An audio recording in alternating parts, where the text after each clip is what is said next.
You're listening to Seattle Real Estate Podcast. If you're a resident of Washington, you understand homelessness, it's gone up in our state. It hasn't gone down, it's gone up. How much has it gone up? Just about as much as anywhere else in the United States.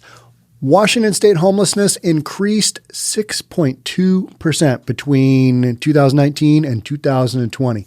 Some of that obviously has got to do with the pandemic, but we're also in a situation where when you provide a good environment for this kind of thing, guess what? People are going to come here and people are coming in droves.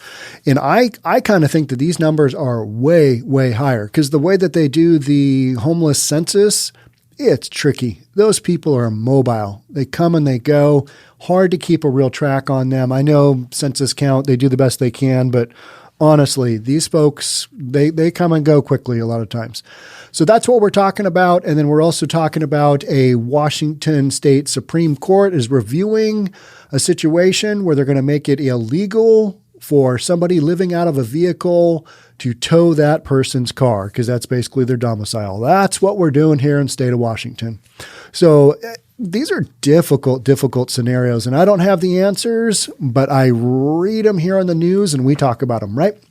All right. So before we jump on in, if you're new here, my name is Sean Reynolds. I own a couple of real estate companies and I talk about stuff that we want to talk about. A lot of times it has to do with housing. It has to do with pro-business. This one specifically, we're back to homelessness because it is a real issue for a lot of the businesses in the areas where the homeless are posted up. And it's not getting better. It's getting worse. So let's take a look. Washington State experienced one of the largest estimated increases in homelessness between 2019 and 2020 relative to other states in the United States, according to a recently released data from an annual report to Congress. Washington State reported an increase in homelessness at 6.2% between 2019 and 2020, the third largest increase among all states, the Seattle Times reported Saturday. Is that shocking? No, I'm only shocked that, you've probably got, you've got San Francisco and you've probably got LA leading the pack.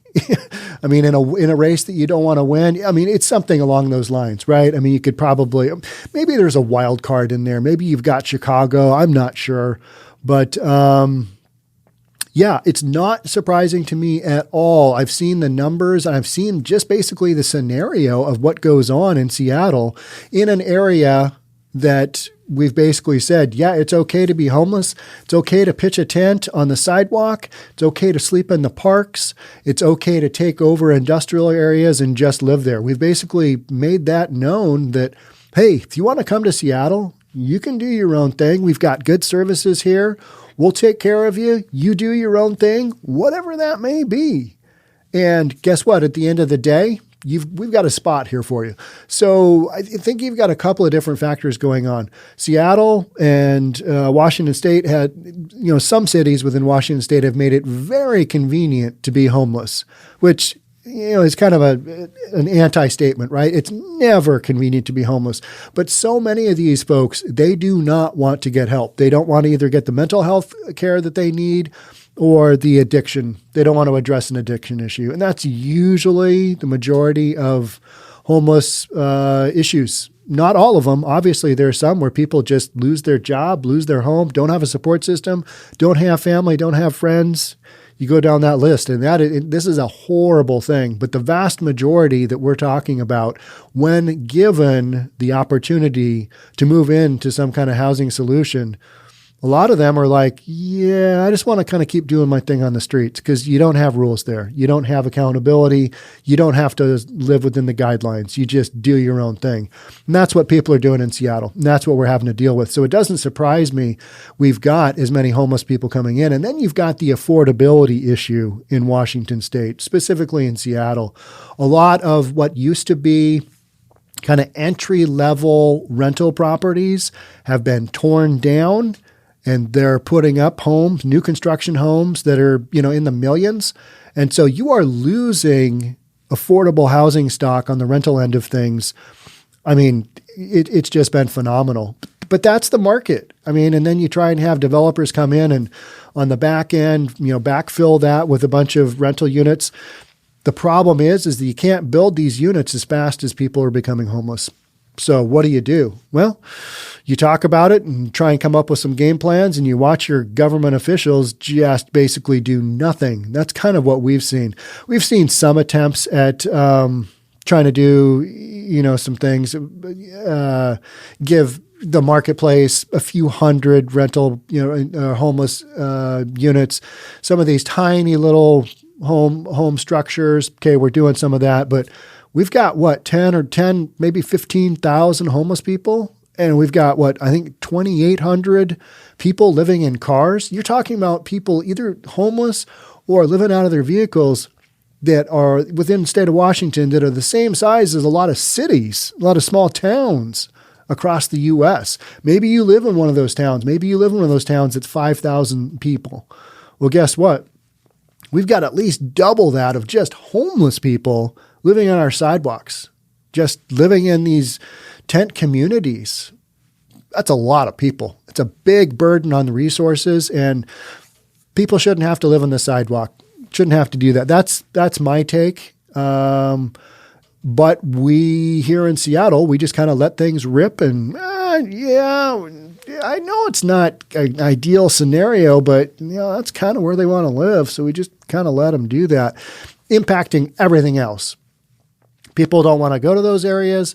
Employers don't want to employ people in those areas. You can't do business. You can't get a lot of the normal stuff done. People don't want to take their kids to the parks because you can't. You've got drug use, you've got violence, you've got all the stuff that goes along with that.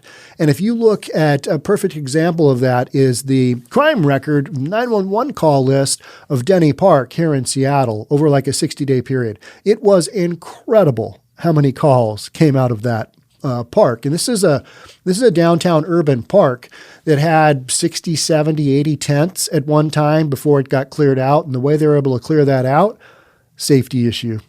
So that's, and what they do is the police put a notice out, and then 3 days later they come through and sweep the camp.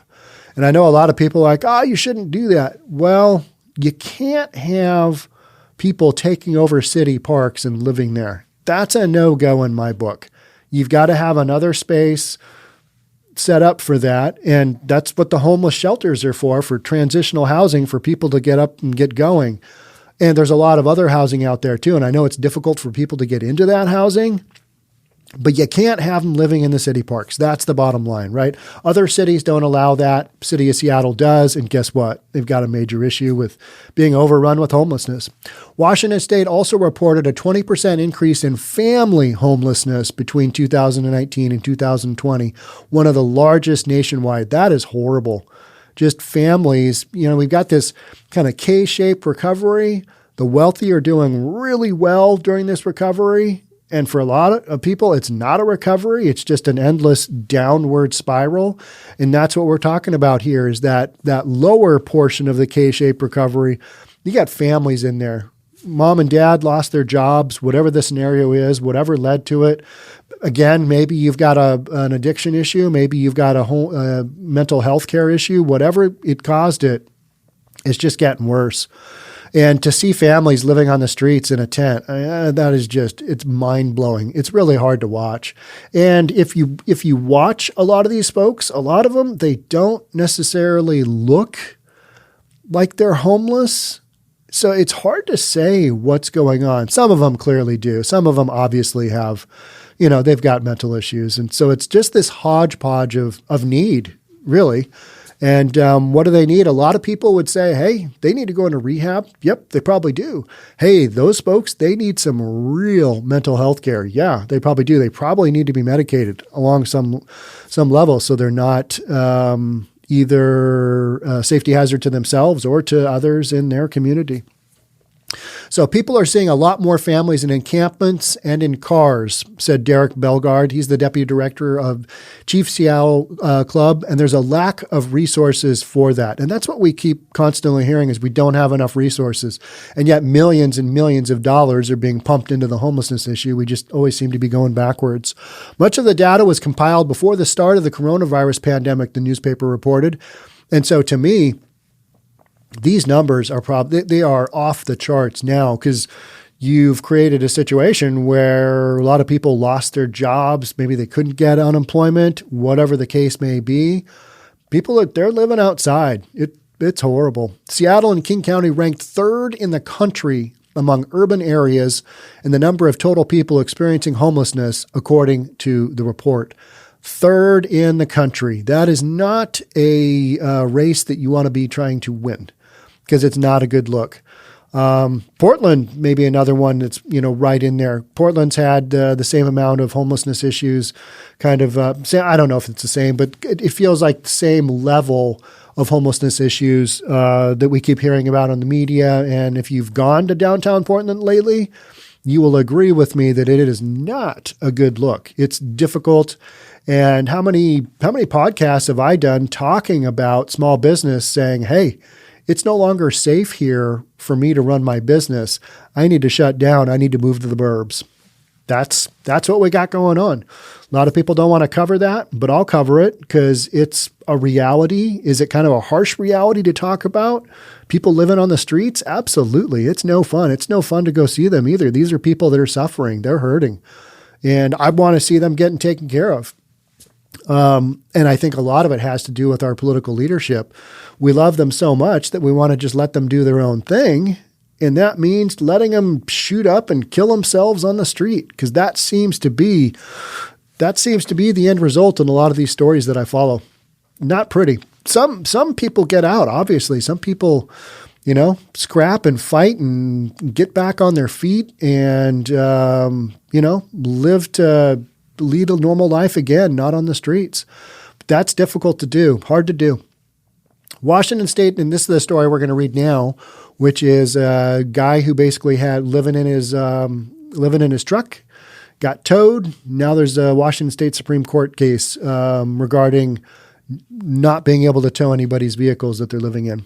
So the Washington Supreme Court heard oral arguments Tuesday on a landmark case that could change how Seattle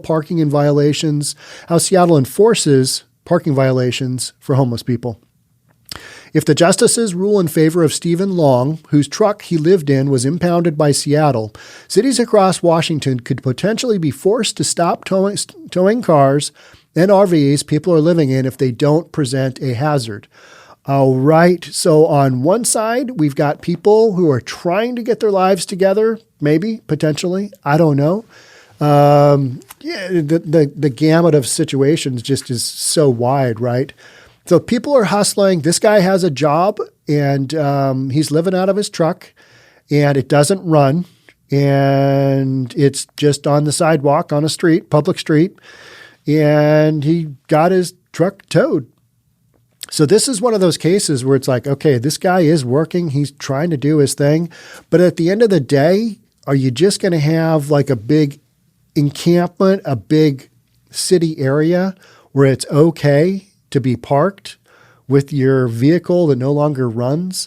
There are areas in the Soto district, which is south of the Dome, the Tacoma Dome, or the King Dome, which hasn't been there forever, but we still call it Soto because that's the area south of the domes. And I visited there maybe 2 months ago.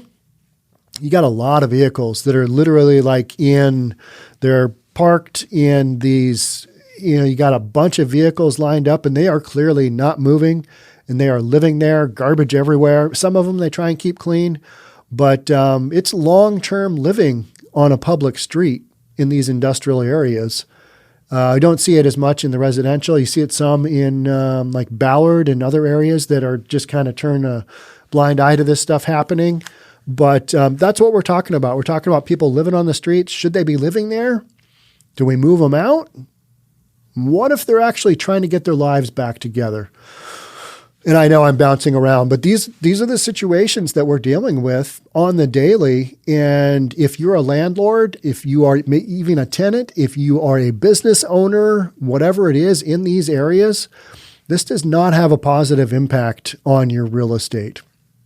And I know that's just one tiny little angle of this, but this is the Seattle Real Estate Podcast after all. So that's kind of the angle we take is, hey, If you are living in a residential community, do you want to have a bunch of broken down vehicles? And let's be honest, the ones that aren't running, those are broken down. People living in those vehicles nearby your home, nearby your children, probably not. And that's the reason we have zoning laws and enforcement. But in Seattle, we're kind of going down the road of maybe we'll just let them do their thing and maybe this will go away. That's the approach we're taking. So this ruling could impact roughly 2,800 people living in vehicles in King County.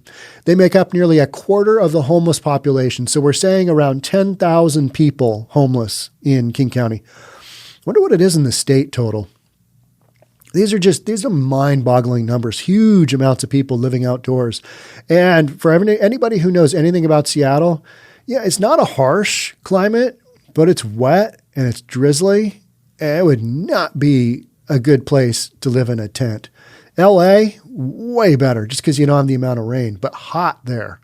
So living in a tent here in Seattle, I guess it's as doable as anywhere because the climate's pretty mild. But still, the 8 months out of the year where it rains a lot and it's gloomy and dark, that'd be a tough go. Would not want to be in that scenario. Horrible.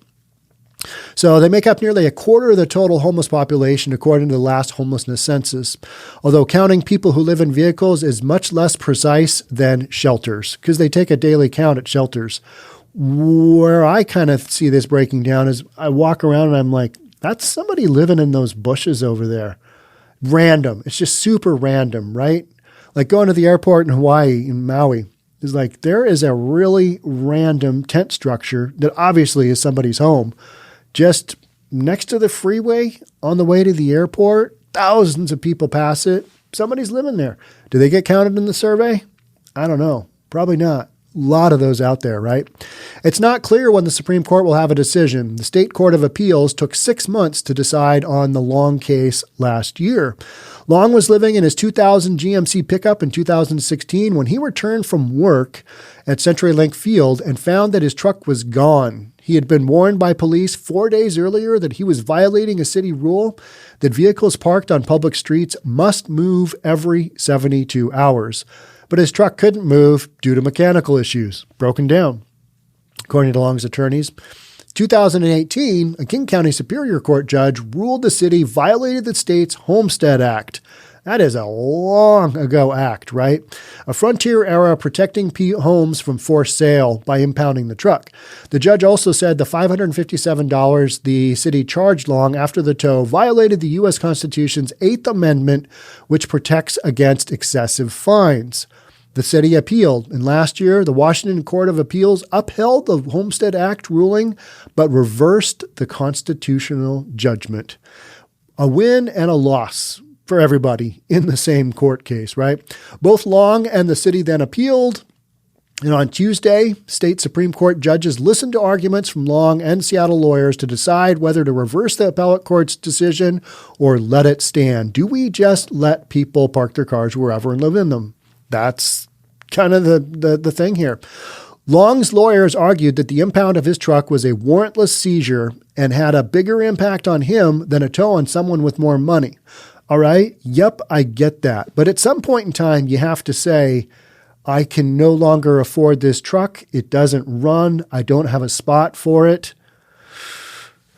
I mean, you're forcing people in these communities to live side by side with people living out of their vehicles that no longer run. Is that okay too?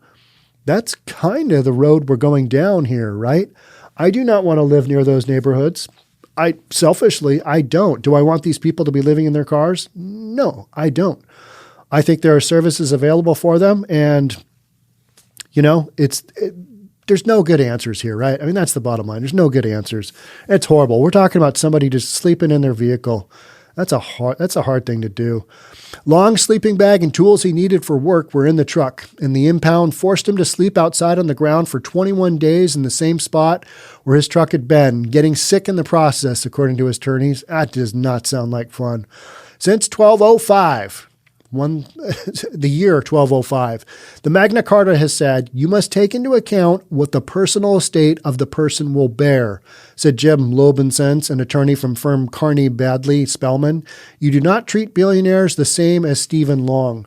No, you don't, but do you let all of the people with vehicles who don't run just park them wherever and live wherever? That's kind of what we're saying here, right?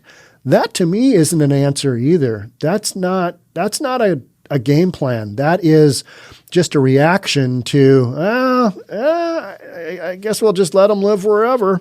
Robert Mitchell, an attorney representing Seattle, City of Seattle, argued that the police warned Long days before the tow, that a magistrate worked with him on a payment plan so he could get his truck back, and that a ruling in Long's favor would impede cities and the state from trying to remove empty vehicles because they would have to first figure out if someone was living in each one. You see a lot of these vehicles and you're like, somebody living in there? You can't really tell. There's a lot of possessions, but it doesn't look like there's a spot to sleep. And you're just kind of like, man, I don't know. That is a difficult scenario for somebody to be living through. Homelessness is a very serious issue, Mitchell said. The city devotes huge resources to this cause. Contorting the law to provide yet further relief than the magistrate gave Mr. Long in this case is not appropriate, and it would have serious unintended consequences. That's what I kind of think on a long-term scale. If you don't have provisions set up for people with their vehicles to park them in a spot that is dedicated to people living in their vehicles, then I think you're just kind of mixing and matching what people are going to end up doing, and you're making it okay for people to just live in their car wherever. Because of the pandemic, the city has stopped enforcing the 72-hour limit that Long violated, and as a result, cars and RVs like his have begun to accumulate and break down in Seattle's curbs. They were already there. Now there's way more of them. You see that down in California. You see it anywhere there's a homelessness issue, right? You've just got these areas where they just stack up because it's a community, right? And breakdown on Seattle's curbs, according to the Reverend Bill Kline Hackett. He's a founder of the city-funded scofflaw mitigation team, one of the few groups focused specifically on helping people living in vehicles. And those folks do need help, right? I mean, they've got a car and they've got all their stuff in it. They can't go live in a shelter. I hear one of the main complaints is that if you are living in a shelter, you can only have like one bag and you got to store all your other possessions somewhere. And maybe you don't trust the people your possessions are with. I mean, it's just an ongoing nightmare, right? For months, Kline Hackett has been warning that when laws go back into effect, Seattle will have a new flood of homelessness from the RVs into tents and sidewalks, which will have already seen an unsustainable rise in camping. We've got an unsustainable rise here in Seattle. That has definitely happened during the pandemic. Everybody keeps sidestepping the real issue here, which is that we had laws that worked well before we had vehicle residency, Kline Hackett said. Our law is just being used as a sledgehammer. It's heartbreaking. All right, so you've kind of heard from both sides here. Hey, you got people down on their luck, living in their cars. Should they be towed just because of a law? No, we shouldn't be doing that. All right, that's one side of it. And then the other side of it is you can't have your streets lined with a bunch of broken down vehicles, people living in them. Those people need to be in housing somewhere, not living on the streets. That's kind of the bottom line, the way I see it. But man, at the rate City of Seattle is going, I don't know if this is going to change anytime soon. It doesn't feel like it. It just feels like it's going from, bad to worse on the daily. When I go into Seattle, which isn't as often as it used to be because a lot of the stuff still isn't open that I go for. I think we're going to have our first concert at the new Key Arena is what I call it. That was the old Seattle Coliseum. Now it's Climate Change Arena. Don't even get me started on that one. But I will go there because it's close. I can drive there quickly, and it's going to be awesome to see a live concert there. See how I go from talking about homelessness to going to a concert. It's, I'm selfish. I selfishly want to go see a show. And I know not being able to see a live music concert, yeah, that's bad. But hey, living in a car, far worse. So I do understand that. It's just that when you go to a show, finally, some of these places are going to open up. Going to be a real conflict between all the people that have been kind of, semi-peacefully, however it is that you want to view the homeless living on the sidewalks or the parks or the streets or in the downtown business areas. There's going to be a real conflict when you've got 20, 30,000 people coming into an area that hasn't had 20 or 30,000 people coming into it. And, with the COVID restrictions, it's going to be a fraction of that. Maybe it's 5 or 10,000 people, 25% capacity, whatever it is, spread out. I don't know. But you're going to have some conflict between the homeless and that have moved in, or the people that are living in their vehicles that have moved in during the whole Rona thing, and also the people who want to go enjoy a live music venue or want to enjoy a restaurant, or they want to go to a business downtown when people finally start going back to downtown. I noticed Microsoft said, hey, they told their employees, you can start coming back into March. So March 29th, I think, was the date. So you're going to start seeing some people go into the high rises in downtown. You're going to see some conflict. It's going to be, because for the most part, it's been just a ghost town in downtown urban areas, right? I mean, nobody's there. People aren't working there. You're going to see the trickle of people go back, and they're going to run into homeless that have basically been ruling the block. Going to be some tricky times. No matter what, I will cover those stories for you right here on the Seattle Real Estate Podcast. Why? Because nobody else does. I think people have a right to know that this stuff is going on. You shouldn't have to look at it on page B12 in the newspaper. These are important issues, and they're ongoing, and I think people are aware of them. People in the suburbs just kind of want to turn the other way and go, I hear about that. Yeah, I hear there's a real issue. Well, I read the stories. All right. So if you want to keep tuning in, love to have you subscribe, hit that notification bell so that you get notified every time we release a video, which right now we're back to our 2-a-day schedule. I'll catch you here again, right here in the Seattle Real Estate Podcast. Thanks for tuning in. Stay safe. I'll see you in the next one. Bye for now.